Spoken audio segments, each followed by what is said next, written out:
신호변의 믿음 선포합니다. 하나님은 우리와 함께 하십니다. 하나님은 문제보다 크십니다. 하나님은 하실 수 있습니다. 네, 오늘 아버지 주일이라고 미국에서 지키는 그러한 날입니다. 아버지 주일에 대한 그 유래는 1909년부터 이제 제기돼서 1910년부터 이제 시작이 됐는데, 그 미국 워싱턴주에서 처음 시작이 됐어요. 워싱턴주 스포케인 시에 살고 있는 소노라 스마트 다드라고 하는 여인이 어머니 주일은 있는데 아버지 주일이 없다라고 하는 것을 생각하면서 자기 아버지를 생각해 보니까 너무나 헌신적이고 수고하셨던 거예요. 남북전쟁에도 참가했었고 또 이렇게 가정을 이루어서 살고 있는데 그만 6째를 낳다가 어머님이 돌아가셨거든요. 근데 이 아버지가 정말 이 6명의 아이들을 전부 다 잘 키운 그 일을 생각하니까 이 여인이 이거를 좀 동네에 교회에도 이야기하고 YMCA에도 좀 얘기를 해서 이거를 하나의 정말 기념할 수 있는 날로 아버지들을 좀 격려하는 날이 되었으면 좋겠다. 그렇게 시작이 되었고, 이것이 전 미국의 이제 공식 이 행사로 되었던 것은 1972년 리처드 닉슨 대통령 때부터 6월 셋째 주 주일을 아버지 날로, 국가 기념일로 그렇게 정해서 하고 있습니다. 이 땅의 모든 아버지들을 우리는 존경해야 합니다. 가장으로서 아내와 자식들의 운명을 지고 열심히 살아온 그 아버지들 아니겠습니까? 존경마다 마땅합니다. 박수를 한 번 더 우리 보냈으면 좋겠습니다. 옆에 남편이 계시면 격려의 말 한마디를 좀 해주세요. 일부러 말 안 하려고 멀리 떨어져 있는 케이스도 있는 것 같아서. 네. 오늘 우리 영상에 우리 자녀들이 부모님 몰래 그렇게 한번 만들어 보았습니다. 여러분, 정말 가정이라는 것이 너무 소중하지 않습니까? 우리는 지금 계속 고린도전서 13장 사랑장을 우리는 살펴가고 있습니다. 특별히 오늘은 사랑의 그 속성들 가운데서 자기의 유익을 구하지 아니하고 라고 하는 그 내용을 가지고 말씀을 좀 나누려고 합니다. 자기의 유익을 구한다는 것은 무엇이냐면 내게 있는 것, 내게 속한 것, 이것을 더 많이, 더 확장해서 가지려고 하는 것을 자기의 유익을 구한다. 우리는 이렇게 말하고 있습니다. 돈이면 돈, 힘이면 힘, 인기면 인기, 모든 것을 내 중심으로 더 많이 가지려고 하는 거죠. 구한다라고 하는 그 단어, 동사는요, 현재형이에요. 그래서 끊임없이 추구하는 그러한 것입니다. 오늘 저는 이 아버지 주일에 자기의 유익을 구하지 않는 사랑을 가지고 말씀을 전해야 돼요. 그래서 이거를 우리가 어디에서 실천해야 되는가? 우리는 가정에서 실현해야 되겠다. 그러한 마음으로 여러분들의 가정 문화와 함께 저는 말씀을 좀 나눠보려고 하는 것입니다. 여러분, 문화라고 하는 단어가 있죠. 사람들이 살면서 만들어낸 그러한 행위들입니다. 그런데요, 이 문화는 그 문화가 어떤 것이든 파워가 있어요. 음란의 문화면 음란한 대로 파워가 있고요, 거룩한 문화면 거룩한 대로 파워가 있어요. 여러분, 요즘 우리 한국, 정말 한국인으로 해외에 산다는 것이 자랑스럽지 않습니까? 2012년경으로 기억이 되는데 싸이의 강남 스타일이 전 세계를 유행했습니다. 그전에는 물론 90년대 말부터 대장금, 이 음식의 드라마가 그렇게 유행을 했어요. 최근에는요, 방탄소년단이 전 세계를 휩쓸고 다니는 거예요. 여러분, 놀랍지 않습니까? 그 조그만 나라에서 문화 강국이 되어가고 있는 거예요. 문화는요, 힘이 있어요. 어떠한 것이든. 그래서 그 문화를 잘 만드는 것이 중요한 것입니다. 사실은 여러분들이 인식하든 인식 못하든 여러분들은 가정마다 문화가 있어요. 동의하십니까? 여러분들의 가정에 갔을 때 어떤 집은요, 가정에 가면 부드러워요. 가정에 늘 농담이 넘쳐 흘러요. 웃음이 나와요. 그런 가정은 아주 긍정적인 에너지가 있겠죠. 또 어떤 가정은 이렇습니다. 폭탄을 안고 사는 것 같이 늘 긴장해요. 거기서도 에너지는 나와요. 두려움의 에너지라고 하는 거죠. 그러면 아이들이 뭐라고 얘기하겠어요? 내가 고3만 졸업해봐라. 나 이 근처에 있는 캘리포니아 대학 안 간다. 멀리 떠난다. 내가 부모 얼굴 이제는 안 볼 것이다. 그런다라고 하는 거죠. 여러분, 교회 와서 우리가 밥을 똑같이 먹고 이야기하지만요, 긍정적인 사람하고 이야기하고 긍정적인 이야기를 많이 들으면요, 몸에서 화학 반응이 일어나요. 그 사람하고 더 좋은 얘기를 많이 하고 싶은 거예요. 그 공동체에 속하고 싶은 거예요. 이렇게 말 한마디, 하나의 문화, 공동체가 가지고 있는 문화는요, 힘을 가지고 있어요. 여러분들의 가정은 어떤 힘이 있습니까? 하나님은 우리에게 명령을 하셨습니다. 문화 명령이라고 하죠. 창세기 1장 28절을 보겠습니다. 하나님이 그들에게 복을 주시며 하나님이 그들에게 이르시되 생육하고 번성하여 땅에 충만하라. 땅을 정복하라. 바다의 물고기와 하늘의 새와 땅에 움직이는 모든 생물을 다스리라 하시니라. 여러분, 명령이 나옵니다. 충만하라, 정복하라, 다스리라. 이것이 하나님의 명령이에요. 작게는 결혼 명령이다, 노동 명령이다, 이렇게 볼 수 있겠지만 신학적으로 큰 범주에서는 문화를 만들으라는 명령이라고 하는 것입니다. 오늘 저는 이 명령을 여러분들의 가정에 적용시키고자 하는 것입니다. 비록 아담과 하와가 그들이 선악과를 먹음으로 죄를 범했지만 여러분, 이 명령이 취소된 것은 아닙니다. 이 명령은 여전히 우리에게 하나님의 명령으로 존재하는 거예요. 장가 갔으니까, 자식 낳았으니까 다 됐다고요? 아니에요. 여전히 여러분 가정에서 문화를 만들어내야 돼요. 돈 벌어다 주면 다 됐다고요? 그거 아니라는 거예요. 가정은 돈으로만 되는 게 아니거든요. 우리의 고민이 바로 여기에 있는 것입니다. 우리는 고민해야 됩니다. 우리는 먼저 한번 생각해 봐야 되는데, 우리의 이전 세대, 우리의 부모님 세대를 한번 봐야 돼요. 그분들은 정말 잘하셨나요? 영상을 찾다가 어떤 그림을 하나 발견했는데, 아이가 소파에 원상폭격하고 있는 그림이 하나 있더라고요. 부모님들이 너무 억압하고 키우지 않았나 하는 그런 생각을 해보는 거예요. 우리의 부모님들 가운데 어떤 분들은 학식이 그렇게 높지 않고 배움이 없었지만 정말 온화하게 자녀들을 잘 키운 그런 분들도 계십니다. 그런데 먹고 살기 힘들다 보니, 시대적인 한계가 있다 보니 그냥 내 기분 내키는 대로 그렇게 했던 분들도 사실은 계세요. 그래서 그런 집에서는 분열이 나오고 싸움이 나오고 그랬던 것 아니겠습니까? 어떤 분들은 알코올 중독이 심해졌던 그런 분도 있고요. 폭력 가장으로 살았던 분들도 저는 본 적이 있습니다. 계속 말합니다. 가정은 문화를 만들어야 돼요. 이거는 만들어도 되고 만들지 않아도 되는 게 아니에요. 만들지 않으면 누가 만드냐 하면 악한 것이 들어와서 그 집의 문화를 장악한다라고 하는 것입니다. 제가 2000년대 초반에 이런저런 이제 가정사역에 관련된 그런 일들을 봉사를 하다가 좀 그런 행사를 하게 되면 이제 좀 사회를 보는 그런 일들이 있었습니다. 그런데 제가 개인적으로도 알고 계시던 분인데 연세는 저보다 한 10살 정도 많으셨던 분이에요. 그런데 이분이 자기 아버지에 대해서 처음으로 오픈하는 것을 들었습니다. 70년대에 그분의 아버지는 대한민국의 공안 검사였대요. 잘 나가던 분이었고요. 아버지가 퇴근할 때는 까만색 지프차가 와서 딱 서는 그 소리를 들으면 엄마와 자녀들이 집에서 딱 나가서 엄마는 한복을 입고 도열하듯이 그렇게 섰었답니다. 그런데 아버지랑 단 한 번도 살가운 대화를 해본 적이 없다라고 하는 거예요. 늘 아버지는 무엇을 잘했느니 못했느니 그 얘기를 점검하듯이 했다라고 하는 것입니다. 너무나 무서웠답니다. 예. 이분이 군대를 갔습니다.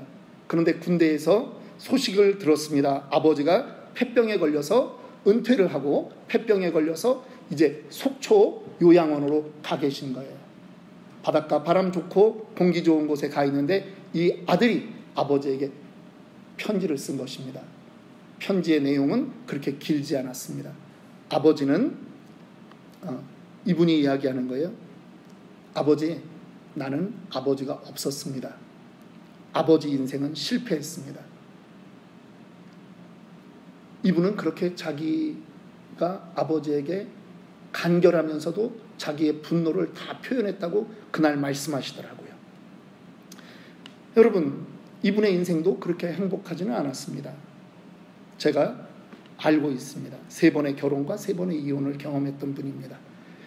이분의 그 아버지는 세상적으로는 성공했을지 모르지만 아름다운 가정의 문화를 만들어내지 못했던 그러한 분이셨습니다. 그분의 아버지는 왜 그런 아름다운 문화를 만드는데 실패했을까요?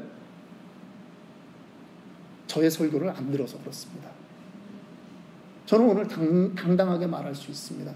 여러분, 저의 설교를 들으셔야 됩니다. 변하셔야 됩니다. 우리의 가정에는 어떤 문화가 있는지 먼저 점검해 보았으면 좋겠습니다. 여러분들, 이곳에 있는 분들, 여러분들의 가정이 저는 극단적이라고 생각하지는 않습니다. 왜냐하면 제가 여러분들의 형편들을 어느 정도는 다 알고 있기 때문입니다. 그런데 혹시 먹고 사는 게 바쁘다라고 하는 것 때문에 신혼의 그 때에는 남편과 우리 이러이러한 가정을 만들자라고 그렇게 생각하고 결심했는데 살다 보니까 10년, 20년 지나다 보니까 그런 결심은 온데간데 사라지고 지금은 나의 분노만 나오고 있지 않는가 한번 점검해 보자라고 하는 거예요. 몇 가지 질문을 드릴게요. 여러분들 가정에 중요한 문제를 결정할 때 여러분들은 누가 결정하십니까? 정말 부부가 화합해서 아름다운 결정을 하십니까? 아내가 반대하거나 혹은 남편이 반대하면 여러분들은 그 결정을 유보하고 계십니까? 자녀들과는 얼마나 자주 대화를 하십니까? 물론 너무 어리다면 우리가 그 부분에 대해서 또 다른 방법을 취해야 되겠지만 대화는 한다고 하면서 내 얘기만 더 많이 하는 그러한 경우는 없습니까? 화가 나면 여러분들은 어떻게 그 화를 처리하십니까? 쏟아내십니까? 아니면 잠깐 스톱하고 대화를 돌리든지 산책이라도 하고 나서 다음에 그 이야기를 하는 그러한 여유가 여러분들에게는 있습니까?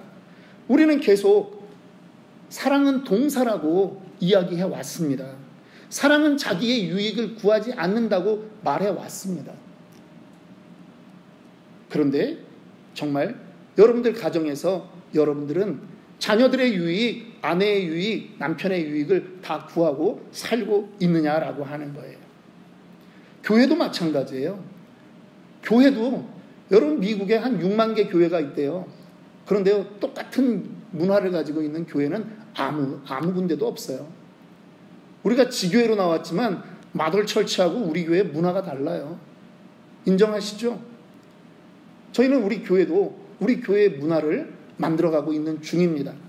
저희는 교회 로고에 항상 가정, 교회, 세상을 아름답게 만드는 치노밸리 아름다운 교회라고 하는 말을 꼭 씁니다.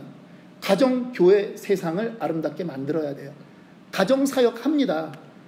광고 나오고 있잖아요. 아자아자 캠프 가자.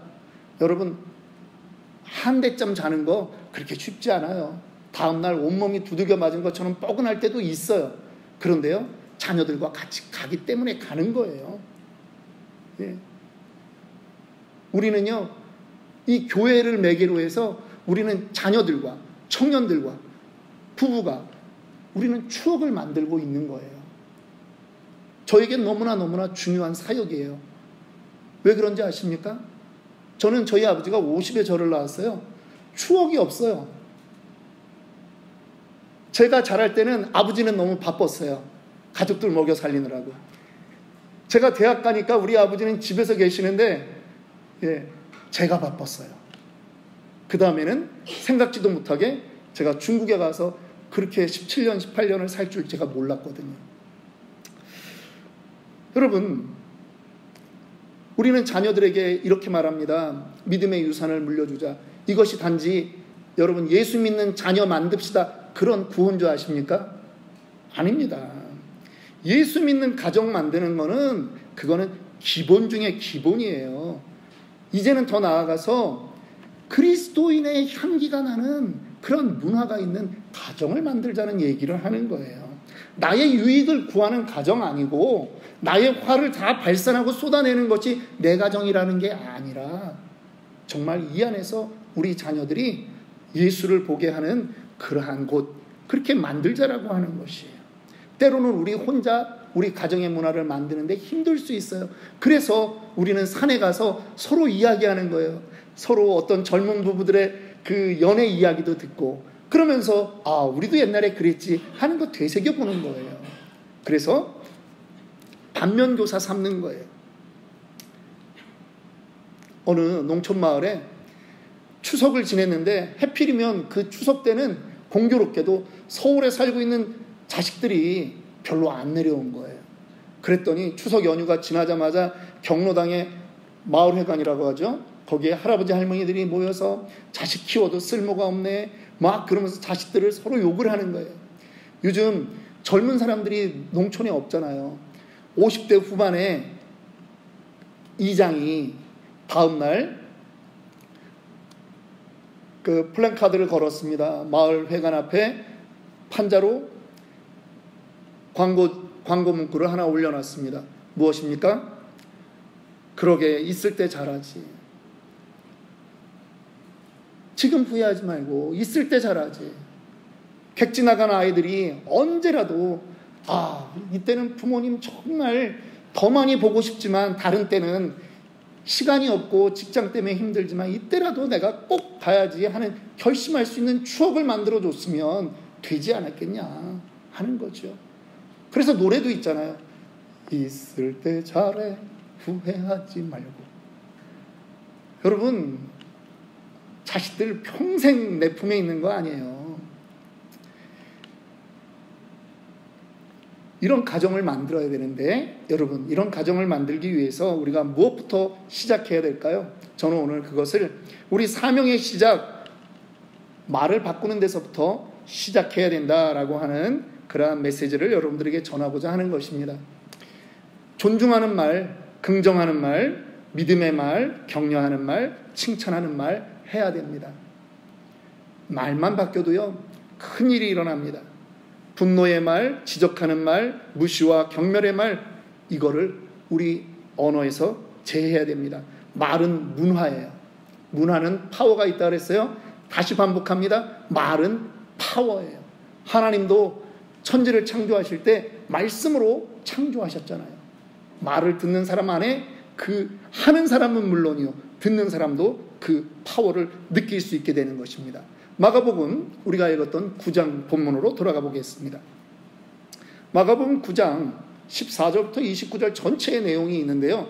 이 내용은 뭐냐 하면 예수님이 변화산에서 그러한 일들을 경험할 때 지금 땅에 있는 그 제자들 안에는 분란이 일어난 거예요. 어떤 사람이 아들을 데리고 왔어요. 그런데 이 아들은 어려서부터 귀신 들렸다는 말입니다. 그래서 귀신이 물에도 집어넣고 불에도 넣어서 애가 엉망진창이 된 거예요. 이 아버지가 자녀를 사랑하는 마음으로 애타는 마음으로 자식을 데리고 왔어요. 그런데 예수님의 제자들이 이 문제를 해결하지 못하는 것입니다. 그래서 예수님이 나타났을 때 이 아버지가 말하는 거예요. 9장 22절입니다. 후반절에 그러나 무엇을 하실 수 있거든 우리를 불쌍히 여기사 도와주옵소서. 이 아버지로서는 이 말이 최선의 말이죠. 나도 해볼 만큼 해봤는데 예수님 안 됩니다. 도와주세요.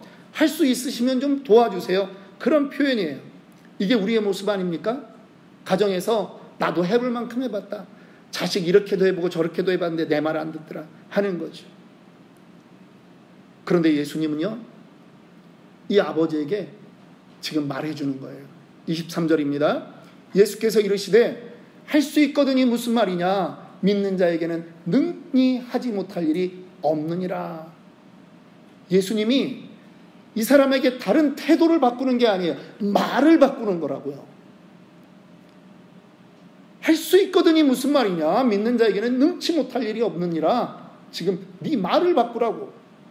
그랬더니 이 사람이 이 아버지가 바로 알아들었어요. 이 아버지가 이제는 말을 하는 게 아니라 간절히 외치는 겁니다. 곧 그 아이의 아버지가 소리질러 이르되 내가 믿나이다. 나의 믿음 없는 것을 도와주소서. 이 사람도 알아요. 자기 마음 안에 지금 산을 옮길 만한 믿음이 있어서 고백하는 건 아니에요. 그런데 예수님이면 하실 수 있겠구나 하고 고백하는 거죠. 말이 바뀌었습니다. 그런데요, 말이 바뀌자 놀라운 일이 일어나는 것입니다. 예수님이 명령하니까 귀신이 쫓겨나가는 거예요. 말이 바뀌면 기적이 일어납니다. 믿으십니까? 말이 바뀌면 새로운 역사가 일어난다고요. 믿으세요? 예. 마가복음 7장으로 다시 좀 돌아가 볼게요. 마가복음 7장에는요, 예수님이 어느 날 헬라 여자를 만난 거예요. 예수님은 유대인이잖아요. 그런데 헬라 여자는 그리스 여자잖아요. 그러니까 생김이 다른 거예요. 그리스 쪽에서도 수르보니게 여인이라고 하는 거예요. 수르보니게 족속이에요. 그런데 이 여인에게는 어린 딸이 하나 있는데 이 딸도 귀신 들려 고통받고 있는 딸이에요. 근데 예수님이 예전에는 그렇게 자상했는데 이번에 이 여인에게는 이상한 거예요. 뭐라 그러냐면 7장 27절에 예수께서 이르시되 자녀로 먼저 배불리 먹게 할지니, 여기서 자녀란 건 뭐예요? 야, 나 유태인이야. 나 너희한테 관심 없어. 유태인이 먼저야. 자녀의 떡을 취하여 개들에게 던짐이 마땅치 아니하니라. 이게 무슨 얘기냐면요, 너희 족속들은 우리가 봤을 때 개 같은 민족이야. 이 귀한 걸 너희에게 줄 수 없어. 그 얘기입니다. 여러분, 모멸감도 이렇게 심한 모멸감을 줄 수 있는 말이 아니잖아요. 그러면 안 되잖아요. 그런데 예수님이 그러시는 거예요. 그런데요, 여자가 이런, 우리식으로 얘기해서 교회가 여기밖에 없나? 목사가 너밖에 없냐? 이게 아니라는 거예요. 여자가 대답하여 이르되 주여 올소이다마는 상 아래 개들도 아이들이 먹던 부스러기를 먹나이다. 무슨 얘기예요? 나 개 맞아요. 그런데 나 지금 주님의 그 은혜가 필요한 거예요. 그렇게 지금 고백하는 거죠. 그랬더니 예수님이 29절에 예전에 제가 발견하지 못한 한 구가 있는 거예요. 예전에는 제가 어떻게 이해를 했냐면 예수께서 이르시되 돌아가라 귀신이 내 딸에게서 나갔느니라 하심에 이렇게 이해를 했어요. 그런데 이번에 말씀을 준비하면서 보니까 무슨 말이 있냐면 예수께서 이르시되 이 말을 하였으니, 누가? 수르보니게 여인이 이 말을 했으니 돌아가라. 네 믿음의 고백이 옳다라는 얘기예요. 귀신이 내 딸에게서 나갔느니라. 지금 귀신 들린 아들을 데리고 왔던 아버지는 아들을 데리고 왔어요. 근데 이 수르보니게 여인은 딸을 데리고 온 게 아니에요. 딸은 지금 아파서 집에 있어요. 그런데 예수님의 능력은 믿음의 고백을 할 때 거리와 상관이 없다라고 하는 거죠. 그 역사가 일어나는 거예요. 뭐가 바뀌면? 말이 바뀌면. 예수님은 우리의 말을 바꾸기를 원하는 거예요. 믿으십니까? 여러분, 말이 바뀌어야 돼요. 여러분들 가정의 언어는 어떻습니까? 예수님이 원하는 그 언어가 여러분들 가정의 보편적인 말입니까? 저는 그렇게 되기를 주님의 이름으로 축원합니다. 말이 바뀌면 기적이 일어나더라고요. 그런데 오늘 예수님의 이 기적을 넘어서 우리가 이제 상상해야 되는 부분이 있습니다. 여러분, 예수님의 이 기적 사건이 그냥 치유됐다, 우리는 거기서 멈추면 안 되는 거예요. 이 귀신 들렸던 아들에게서 귀신이 떠나갔을 때 이 아들을 데리고 가는 그 아버지의 모습을 한번 상상해 보시지 않겠습니까? 올 때만큼 심각한 표정으로 돌아갔을까요? 아니죠. 수르보니게 여인이 지금 돌아가 보니까 그 딸이 나왔어요. 여러분, 이 가정에 지금 무엇이 다시 살아난 거예요? 웃음이 살아난 거예요. 기쁨이 살아난 거예요. 희락이 살아났다고. 성령의 열매가 거기서부터 열매가 맺기 시작한 거예요. 믿으십니까? 말이 바뀌면 기적이 일어나고 기적이 일어난 가정마다 기쁨이 샘솟게 된다라고 하는 것입니다. 여러분 성경은요 기뻐하라라고 말해요. 기뻐하고 즐거워하라, 이 말이 한 문장으로 돼서 나온 것이 성경에 무려 59회, 그 60회가 나오는 거예요. 기뻐하라라고 하는 단어만 나온 성경 구절을 찾아봤더니 300회가 넘더라고요. 여러분, 기뻐하라는 것은 하나님의 명령이에요. 여러분, 기뻐할 일이 있어야 기뻐하지요, 우리는 그렇게 얘기해요. 아니에요, 주님의 명령이에요. 근데 기뻐할 일을 더 많이 만드는 방법이 뭐다? 말이 바뀌어야 된다. 여러분들의 언어가 바뀌어야 돼요. 그러면 기적이 일어나고 기쁨이 찾아오게 되어 있는 것입니다. 시편 118편 24절, 이 주일날, 이날은 여호와의 정하신 날이라, 이날에 우리가 즐거워하고 기뻐하리로다. 주님이 축복하기로 한 날이거든요. 교회 오시는데 인상 쓰면서 오시면 안 돼요. 제가 이제 다음 주부터 여러분 검사할 거예요. 어떻게? 여자는 여자끼리 악수하고 허깅해 주세요. 남자는 남자끼리 악수하고 허깅해 주세요. 여러분, 반갑게 맞이해주는 그러한 문화가 나타나야 된다라고 하는 것입니다. 기뻐해야 돼요. 기뻐하고 즐거워하는 사람들은요, 누가복음 15장 32절에 보니까 죽은 줄 알았던 그 탕자 아들이 돌아왔어요. 그랬더니 이 아버지가 말합니다. 누가복음 15장 32절에 이 내 동생은 죽었다가 살아났으며 내가 잃었다가 얻었기로 우리가 즐거워하고 기뻐하는 것이 마땅하니라. 여러분, 저는 이 자리에 계신 모든 분들이 전부 다 예수 그리스도를 영접함으로 구원 얻은 분인 줄 믿습니다. 여러분들은 이미 기쁨을 소유한 분인 줄 믿습니다.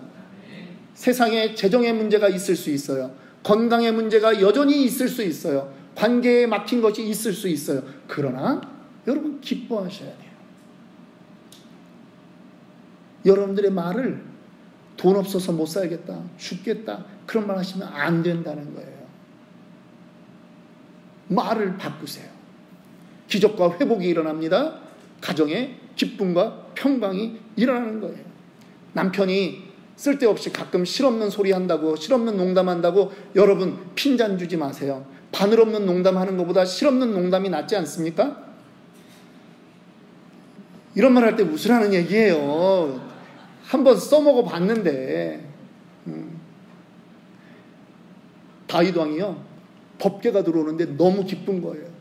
그래서 성가대 주악에 맞춰서 다윗 왕이 막 춤을 췄어요. 근데 막 바지가 내려가는 거야. 그것도 모르고 막 춤을 췄어. 근데 창가에서 내려다보고 있던 그 다윗 왕의 아내 미갈이 비웃었어요. 채신머리 없이 저렇게 놀고 있고, 지가 왕인지도 모르고. 그런데 하나님이 그 아내의 태를 영원히 닫아버리셨어요. 하나님을 즐거워하는 그 자리에 비웃는 것을 하나님 용서하지 않는 거예요. 여러분의 가정의 주인은 여러분이 아니에요. 여러분의 가정은 하나님이십니다. 즐거워하세요. 그분 때문에 즐거워하세요.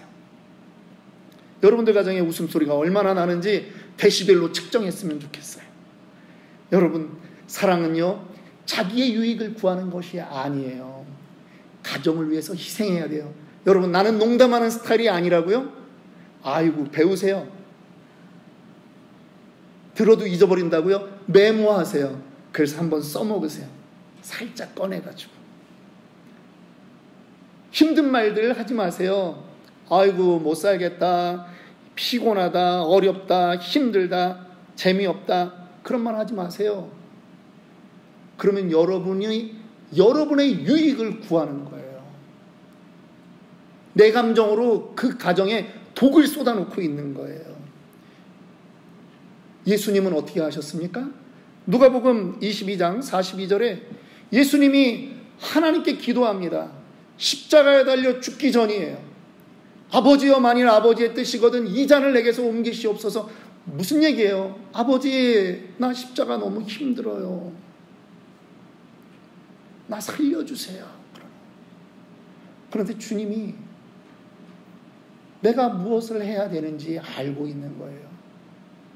그래서 바로 말씀하십니다. 성경 본문은 한 절에 있지만 저는 이 한 절 사이에 몇 시간의 텀이 있다고 저는 믿는 거예요. 왜? 우리도 하나님 앞에 나를 내려놓고 인정할 때는 너무나 많이 시간이 걸리잖아요. 주님도 인성을 가지고 있는 분이거든요. 완전한 하나님이시면서 완전한 인성을 가지고 있기 때문에 주님도 바로 아버지의 뜻이거든 이 잔을 내게서 옮기시옵소서 그러나 이렇게 나오는 게 아니에요. 이 그러나라고 하는 말이 나올 때는 나를 죽여야 되는 거예요. 시간이 걸리는 말이에요. 내 원대로 마옵시고 아버지의 원대로 되기를 원하나이다. 내가 죽겠습니다. 아버지의 원대로 내가 십자가에 죽겠습니다. 주님의 그 사랑이 진정한 나의 유익을 구하지 않는 사랑이라고 하는 것이죠. 믿으십니까? 주님은 그 길을 택하셨습니다.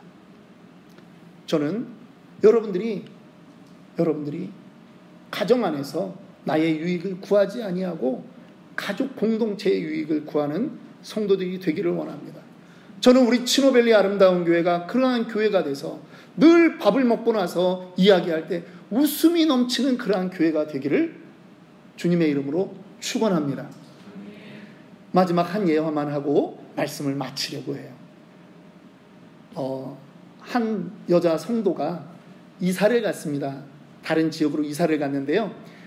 주일이 다가오는 거예요. 근데 그 동네에 어느 교회를 가야 좋을지 모르는 거죠. 그래서 대부분 한국에 주일날 예배가 11시에는 다 있으니까 이분이 10시쯤에 나온 거예요. 그러면서 어디를 가야 되나 어느 교회를 찾아가야 되나 하면서 이제 길을 내려가고 있는데 삼거리에서 교통경찰을 만났습니다. 그래서 교통경찰한테 물어보는 거예요. 경찰관 아저씨, 내가 엊그제 이곳에 이사를 와가지고 내가 교회를 아직 못 정했는데 어느 교회를 가면 좋겠습니까? 그랬더니 경찰관이 저기 한 정거장 떨어져 있는 곳에 무슨 교회를 가라고. 아마 이 근처였으면 치노밸리 아름다운 교회를 가라 이렇게 얘기를 했겠죠. 에디슨 길에 있다. 5135 어베뉴 이렇게 얘기했겠죠. 그런데 이분이 그렇습니까? 하고 가다가 생각을 하니까 도대체 왜 그 교회를 가라고 했는지 궁금한 거예요. 이분이 그 교회를 다니시나? 그래서 다시 돌아가서 경찰한테 물었어요. 근데 아저씨 왜 그 교회를 추천하십니까? 그랬더니 경찰관이 하는 말이 이런 말이에요. 저는 어떤 교회가 좋은 교회인지 잘 모릅니다. 단지 저는 그 교회에서 예배드리고 나오는 사람들의 표정이 너무나 평화롭고 기뻐하는 모습을 늘 볼 수 있었기 때문에 제가 그 교회를 좋은 교회라고 생각하고 추천하는 것입니다. 저도 다음에 예수를 믿게 되면 교회를 선택하게 되면 저는 그 교회를 선택할 것입니다. 여러분, 여러분의 가정, 여러분의 교회, 웃음꽃이 만발한 교회가 되어야 되지 않겠습니까? 그러면 나를 죽여야 돼요. 나의 유익을 구하는 것이 아니라 우리 타인의 유익을 구하는, 사랑하는 그러한 교회가 되어야 할 것입니다. 여러분의 얼굴이 교회의 전도지예요. 여러분 자녀의 얼굴이 여러분 가정의 현 주소예요. 저는 여러분들이 그렇게 결심하는 모든 성도들이 되기를 원합니다.